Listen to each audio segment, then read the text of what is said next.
Hello viewers, आप सभी का स्वागत है पाथफाइंडर्स ब्रांड एकेडमी पे। सो फ्रेंड्स, एस जयशंकर जी की तरफ से एक बहुत बड़ा रिटेलिएशन यूरोप के ऊपर आते हुए नजर आ रहा है। फ्रेंड्स, यूरोपियन हिपोक्रेसी के बारे में तो आप सभी को पता है कि किस तरीके से यूरोप अपने डुअल स्टैंडर्ड को वर्ल्ड में शोकेस करता है। लेकिन जिस तरीके से इंडिया पाकिस्तान के वॉर में यूरोप का स्टैंड रहा है, that was never expected, because हमें लगा था कि यूरोपियन यूनियन को आज एक नए रियलिटी के बारे में पता चल चुका है कि आज यूरोपियन यूनियन कोई भी सिग्निफिकेंट प्लेयर नहीं है। रादर यूरोपियन यूनियन आज अपने एग्जिस्टेंस की लड़ाई कर रहा है। और उधर रशिया यूक्रेन वॉर की वजह से आज जो यूरोपियन यूनियन को लगता था that it's a heaven, it's a peaceful place, वो भी अब मिथ ब्रेक हो चुका है। और इसलिए यूरोपियन यूनियन जो है आज कोई भी बहुत सिग्निफिकेंट प्लेयर नहीं है। इनफैक्ट डोनाल्ड ट्रंप देखिए किस तरीके का धमकी दिए हैं कि 50% टैरिफ लगाएंगे, लेकिन उसके बावजूद भी यूरोपियन यूनियन जो है इट इज नॉट रियलाइजिंग कि आज वो अपने पूरे जमीन को खो चुका है और अभी भी उसी तरीके के पुराने हरकतों को वो कंटिन्यू करते आते हुए नजर आता है। अब इसी कॉन्टेक्स्ट में एस जयशंकर जी ने फ्रेंड्स कुछ दिन पहले, आपको पता है मई 4 की एक खबर है, जब उन्होंने कहा था कि हम पार्टनर्स ढूंढ रहे हैं, नॉट प्रीचर्स। तो उस समय ही पता चल चुका था कि एस जयशंकर जी जो है वो यूरोप को रेडार में जरूर लेने वाले हैं, बिकॉज काफी समय से यूरोपियन हिपोक्रेसी से इंडिया जो है वो काफी परेशान है। अब फ्रेंड्स, आज की खबर देखिए क्या आ रही है कि इंडिया पाकिस्तान में जिस तरीके का ये लोग स्टैंड रखे थे, अब उसके बाद एस जयशंकर ने पाकिस्तान मुद्दे के ऊपर वेस्ट को, खासकर यूरोप को बहुत ज्यादा क्रिटिसाइज किया है। इनफैक्ट देखिए फ्रेंड्स, उन्होंने क्या कहा, उन्होंने कहा है no one has supported the military regime and undermined democracy in Pakistan in so many ways as much as the west. मतलब वेस्टर्न कंट्रीज के जितना कोई भी और कंट्री नहीं है जिसने पाकिस्तान में मिलिट्री सरकारों को स्पॉन्सर किया है और डेमोक्रेसी को घटाने का प्रयास किया है। तो ये जो वेस्टर्न कंट्रीज अपने आप को चैंपियन ऑफ डेमोक्रेसी कहती है, लेकिन किस तरीके से उसी सेम डेमोक्रेसी के टूल को अपने फायदे में यूज कर कर कहीं पे मिलिट्री रेजिम को स्पॉन्सर करती है। तो ये फ्रेंड्स एस जयशंकर जी की तरफ से क्लियर कट रिटेलिएशन यहाँ पे वेस्ट के अगेंस्ट आते हुए नजर आ रहा है और उनके इस डेमोक्रेसी के प्रोपेगेंडा को भी एस जयशंकर ने एक्सपोज किया है।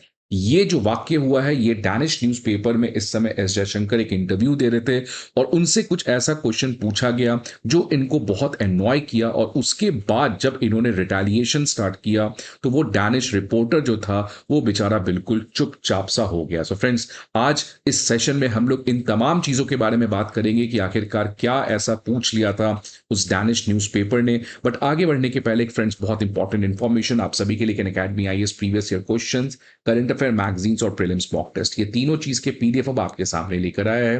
ये सारे पीडीएफ आपको हमारे दिए गए वीडियो पे डिस्क्रिप्शन पे लिंक पर मिलेगा। इसके अलावा if you need any other information feel free to call on this number या आप हमारे किसी भी ऑफलाइन सेंटर पर विजिट कर सकते हैं। अब फ्रेंड्स देखिए, जयशंकर जी से क्या ऐसा पूछ लिया गया, तो वही पुराना सवाल कि आप अथॉरिटेरियन रशिया से क्यों तेल खरीद रहे हैं। आप तो एक डेमोक्रेटिक कंट्री हैं, आप विश्व गुरु बनना चाहते हैं, तो दूसरी तरफ आप रशिया जैसे अथॉरिटेरियन कंट्री को स्पॉन्सर कर रहे हैं। वो रशिया जो इस समय यूक्रेन के अगेंस्ट एक वॉर कर रहा है। तो किस तरीके से इंडिया डेमोक्रेसी कह सकती है कि India is a democratic country, जब इस तरीके से एक ह्यूज अमाउंट ऑफ ऑयल वो अथॉरिटेरियन रशिया से खरीद रही है। फ्रेंड्स, ये सवाल कोई नया नहीं है, ये सवाल पिछले 2 साल से कॉन्स्टेंटली एक प्रोपेगेंडा के तहत इंडिया को आइसोलेट करने का प्रयास यूरोपियन यूनियन ने करना चाहा है। लेकिन thankfully we have a foreign minister S Jaishankar जो इनकी हिपोक्रेसी को समझते ही नहीं है बल्कि एक्सपोज करने का भी काम करते हैं। अब देखिए इनका रिस्पॉन्स आया कि जब भाई आप क्राइसिस में थे तो आप चले गए मिडिल ईस्ट, बिकॉज पहले तो यूरोप जो है वो रशिया से गैस को खरीदता था, ऑयल को खरीदता था, लेकिन जब आपकी संकट हुई तो आप मिडिल ईस्ट चले गए। क्यों चले गए? बिकॉज आपके पास कोई पैसे की कमी नहीं है, you are a wealthy people. अब आप वहां पे गए, वहां पर आप खूब तेल खरीदने लगे मिडिल ईस्ट में, जिसकी वजह से जो प्राइस है ऑयल का वो मिडिल ईस्ट के मार्केट में काफी ज्यादा इन्फ्लेट हो गया।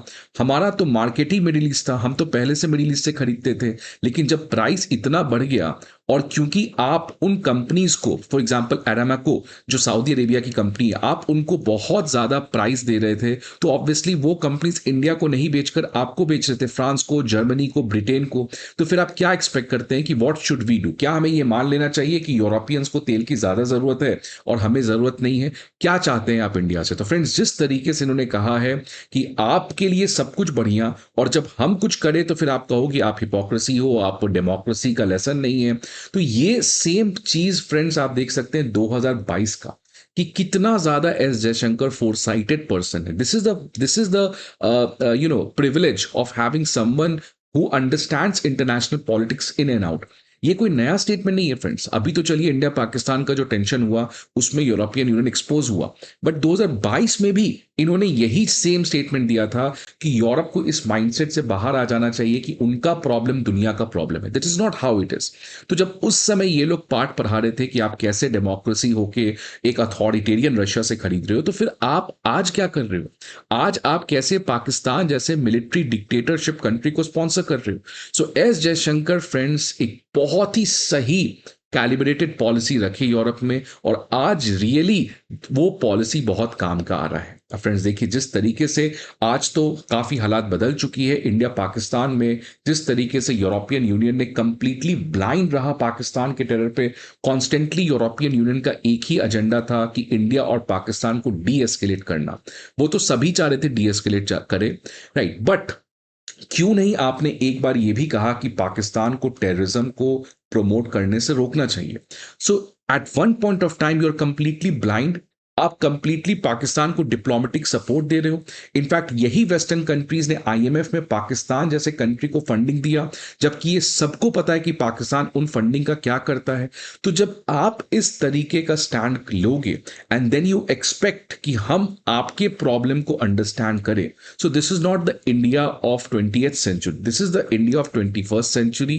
And you don't think that you can just fool India because Indians as per your standards are barbarians, they are slaves. India is not, and India has proven it this particular time। और देखिए जयशंकर जी ने friends किस तरीके से retaliate किया कि India और पाकिस्तान के बीच में कश्मीर को लेकर काफी समय से विवाद चल रहा है।